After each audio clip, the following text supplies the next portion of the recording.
Welcome. I'm Beth Martinez, Deputy Superintendent in Fort Bend ISD. I, along with Pyle Pandit Talati and Jody Ryder in our Collaborative Communities Department, with the support and consultation of Karen Daniel Hamburg, our external boundary consultant through Cooperative Strategies, will be presenting the information to you throughout this session. Thank you for engaging in this presentation to learn about the proposed Northwest Original Recommendations. The purpose of the Northwest Utilization Overview and Public Input presentation is to share information with our community members regarding proposed boundary changes and adjustments.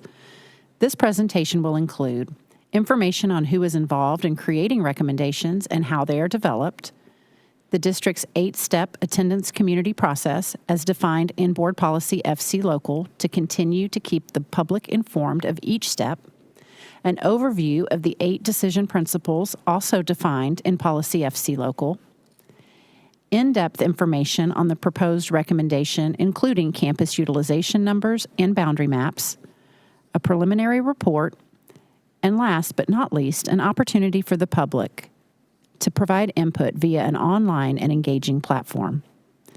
Our primary and collective goal in developing original recommendations with our external and internal stakeholders is to serve with a student-centered approach and a district-wide lens. Developing original recommendations is certainly not an easy nor quick process. It requires utilization of a comprehensive approach and strategy, engaging multiple stakeholders to come up with a final recommendation for boundary adjustments and new attendance communities. We plan to recommend final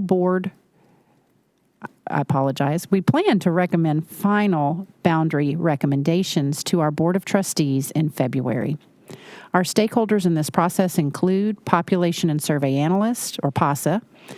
There are district demographer who conducts in-depth studies, for example, new housing, growth, live births, etc., that ultimately yield enrollment projections for the next decade. Cooperative Strategies, our district boundary planner who has expertise in educational, facility, and program planning and utilizes the PASA 10-year projections to make the original recommendations. District departments, Collaborative Communities, lead district department works in collaboration with the external consultants, PASA and Collaborative Strategies, to review, assess, and finalize the original recommendations. In addition, the department engages and leads dialogue with internal departments and community stakeholders to account for feedback and review of original recommendations. Our School Boundary Oversight Committee, which is comprised of parents and community members who volunteer their time to review, provide suggestions on our attendance community recommendations. The work of this committee aligns with decision principles that are outlined in Policy FC Local. Staff collaborated closely with Collaborative Strategies. We have collaborated closely through the Department of Collaborative Communities with Cooperative Strategies to account for the latest and hot-off-the-press PASA 10-year projections and develop the original recommendations. Each step of this process was carefully assessed, reviewed, and considered to serve in the best interest of our students. Our staff and team members drove neighborhoods and roads. They reflected on previous community dialogue and entrenched themselves into the work and community to understand a multitude of perspectives and wear the parent hat, the campus hat, and finally, and most importantly, the student hat, to ensure that we're bringing forward today our best work. As I mentioned before, this is certainly not an easy task, and rather than create a boundary line, our aim is to implement attendance communities in a traditional feeder pattern concept with the least amount of disruption to people and programs as possible. When you account for the student-centered focus, the vision does become clearer. Our decision principles, which will be further discussed later in this presentation, truly did come further into light. Lastly, there are 3 important factors that impact the original recommendations that you'll be hearing about momentarily. The PASA demographic report and annual enrollment review, which were presented to the board last spring, in combination with the facilities master plan presented in June, spearheaded the development of these original recommendations. Essentially, each spring, through the annual enrollment review, the district presents data from the demographer to determine the key prioritization efforts for boundaries for the following year. Last spring, it was determined that the district would focus on the northwest portion and southeast portions of the district. To further elaborate on our stakeholders, I want to take a moment to elaborate on the School Boundary Oversight Committee, or SBOC as we like to call them, and the valuable role they play in ensuring that the original recommendations adhere to and align with the decision principles outlined in board policy.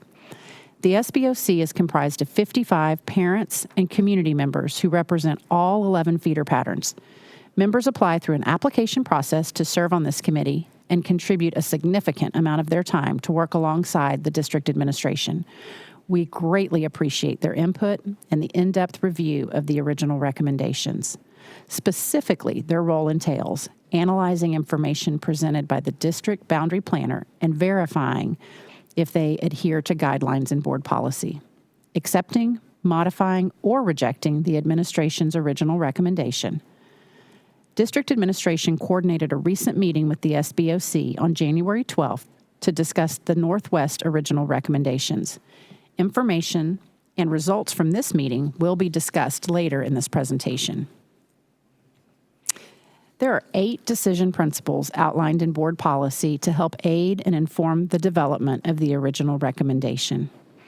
You see on the screen these 8 decision principles: considering student safety, providing students equitable access, maintaining the feeder pattern concept, assigning entire neighborhoods to the same school by utilizing natural and man-made boundaries where practical, incorporating safe walking distances, and supporting the neighborhood school concept. It's important to note master plan communities are not considered neighborhoods.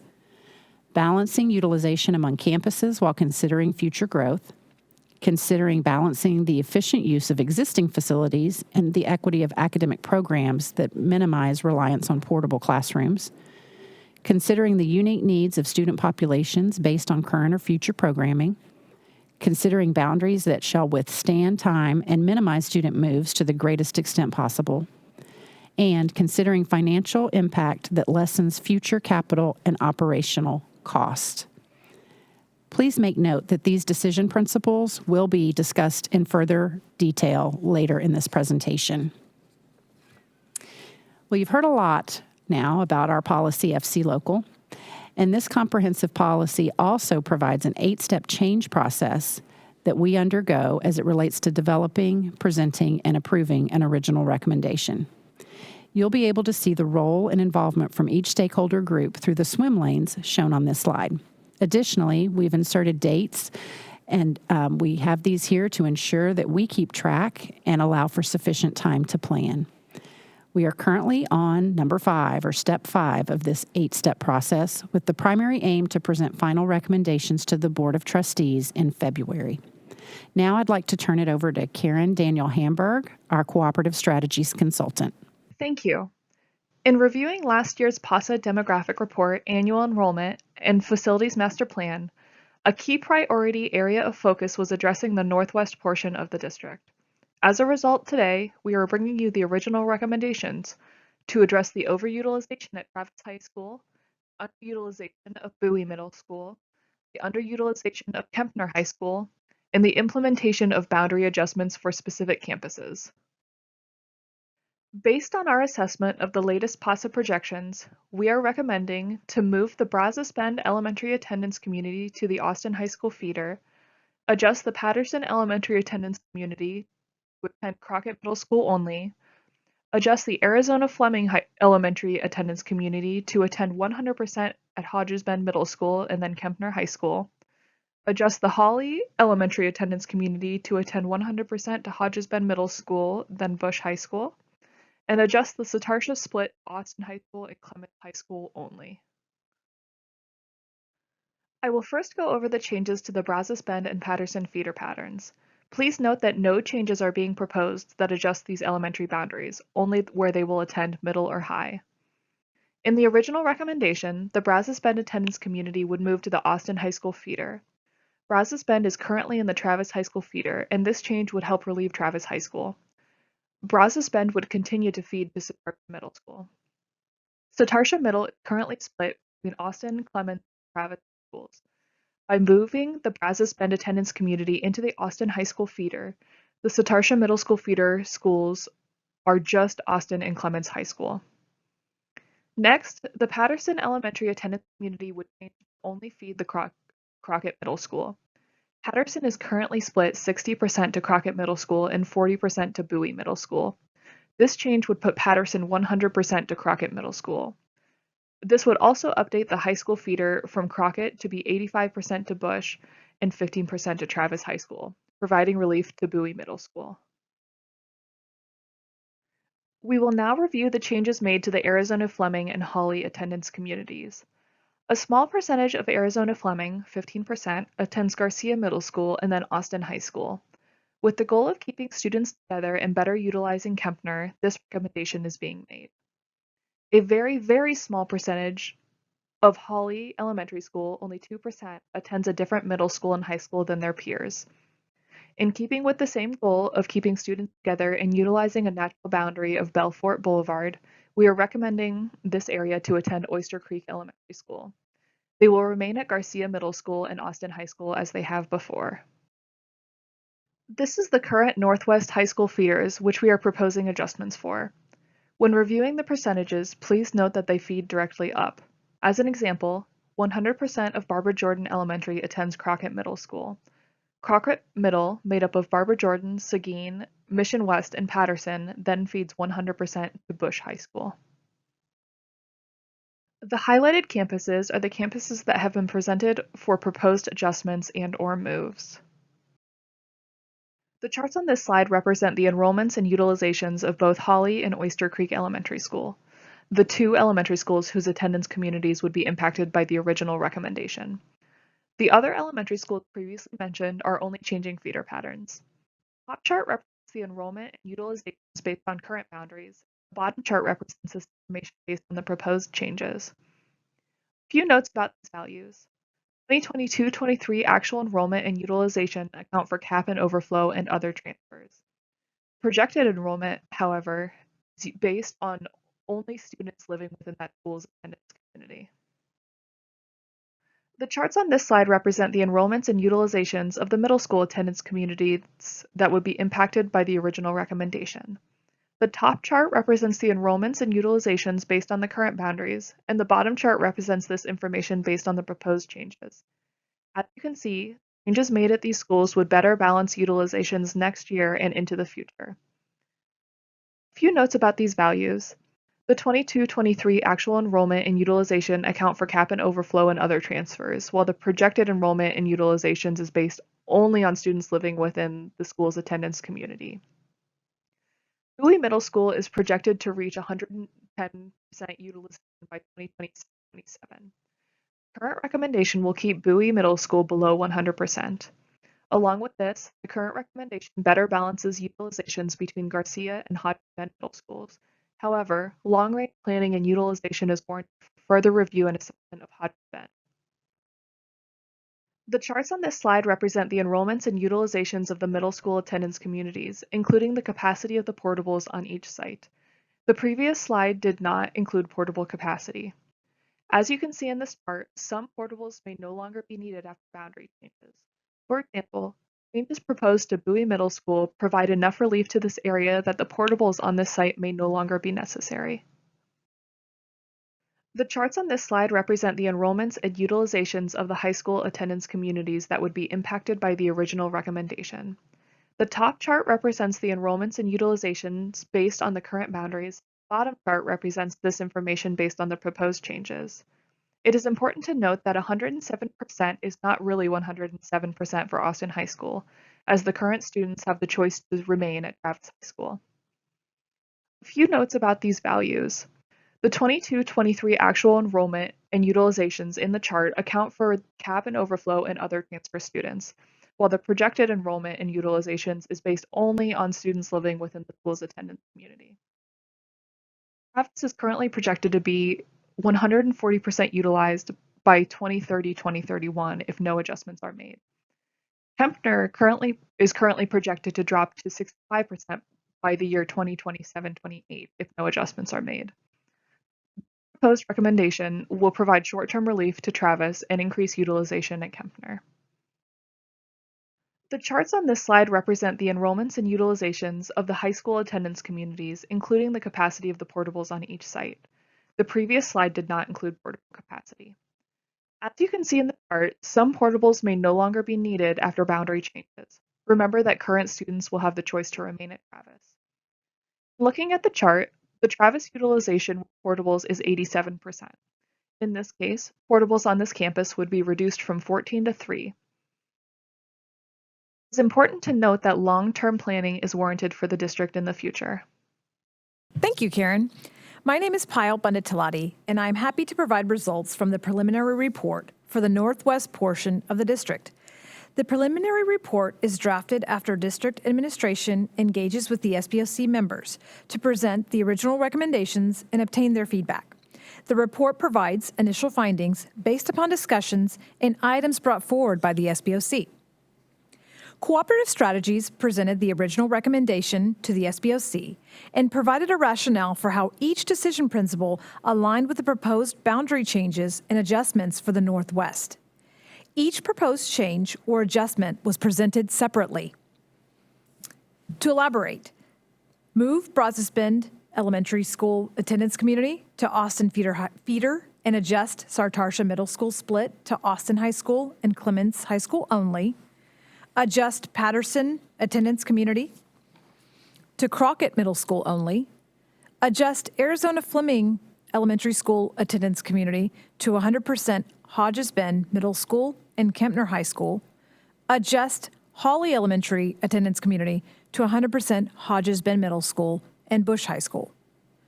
All 8 decision principles were discussed for each proposed change or adjustment. For each decision principle, Cooperative Strategies assigned a color rating. To indicate green, it aligns with policy, yellow, somewhat aligns with policy, or red, does not align with policy. SBOC members were then asked to rate their agreement with the assigned color rating. On this slide, please note that the yellow ratings indicate that the district is fully aware and recommends long-range planning in the future for this portion of the district. This slide focuses on the adjustment of the Patterson Elementary School attendance community to attend 100% to Crockett Middle School. You will be able to see and assess that the SBOC was in overall support of the ratings presented.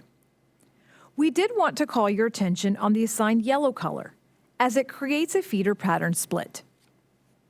Here, we focus on the adjustment of the Arizona Fleming Elementary School attendance community to attend 100% Hodges Bend Middle School and Kempner High School. There was some feedback from the SBOC regarding the assigned yellow colors to further utilize Kempner. This is a continued and long-term strategy for the district to better balance some of the high schools in the Northwest.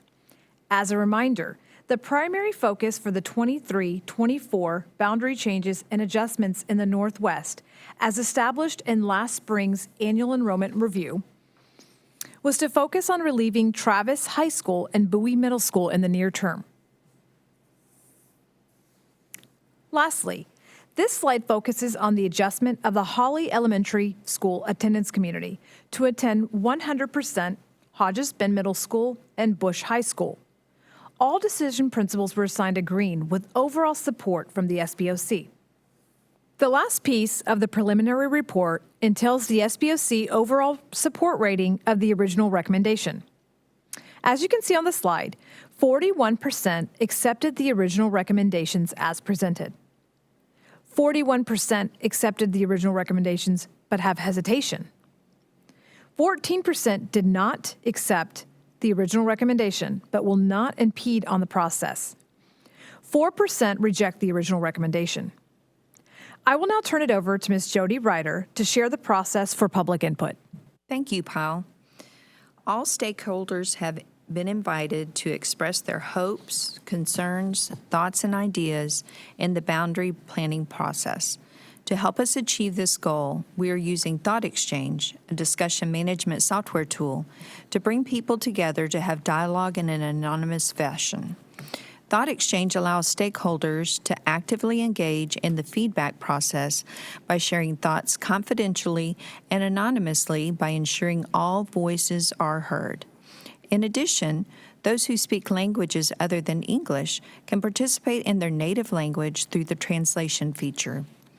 The district is requesting your feedback through the Thought Exchange program to help understand the most essential decision principles to you when creating and adopting attendance zones for the utilization of the northwest area of the district.